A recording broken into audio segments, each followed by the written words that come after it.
we've substituted a very intimate relationship with being, with the universe, for the sake of what we might call the technological perspective. And I don't think there's you know, I'm not attacking the technological perspective here. I just think that we can move on now. In a way, the church had a point when it condemned the theory of Copernicus that the earth goes round the sun rather than the earth being the centre of everything.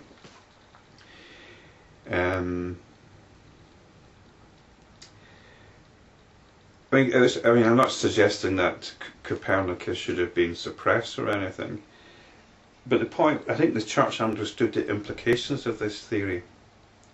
What it was it was diminishing your own sense of being. This theory that was completely contrary to one's experience, to a sense of intimacy with things, that intimacy is tied in with the sense of being at the centre of things. It's a spiritual sense. And here we had Copernicus saying, no, we're not at the centre of things. And that was a real challenge. And as science progressed, it's basically kicked religion aside. And religions try religion cannot dispute the success of science. We can see the progress of technology in medicine and clean water, and just the enhancement in our standard of living. Of course, there are negative sides as well, but even the negative sides are a clear testament to the power of technology, to the power of the technological way of thinking.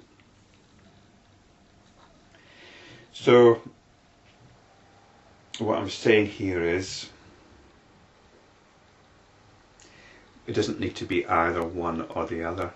Sometimes when you have a revolution, like we had a technological revolution, the baby gets thrown out with the bathwater, and there's no need for it. And even from a scientific point of view, you can't really say the sun is the centre. It's all relative. Einstein's, the principle of relativity, it all depends on the perspective of the observer. It depends on your frame of reference. And we can take whatever frame of reference suits us. So we can say this Earth is the centre of the world, of the universe. And that's what we say. We still talk about the sun rising and the sun setting. That's our conventional reality. There's a scientific reality. There's a spiritual reality.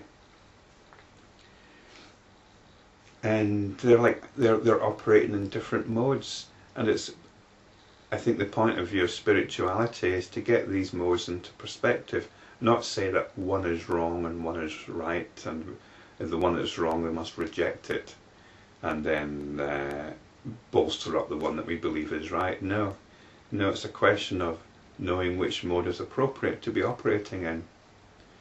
And what's happened with the emphasis on technology and a rather bleak materialistic view of things is that we've dismissed the spiritual mode.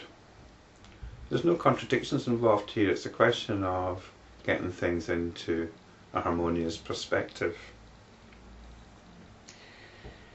So, with all that, almost as a caveat, let's proceed.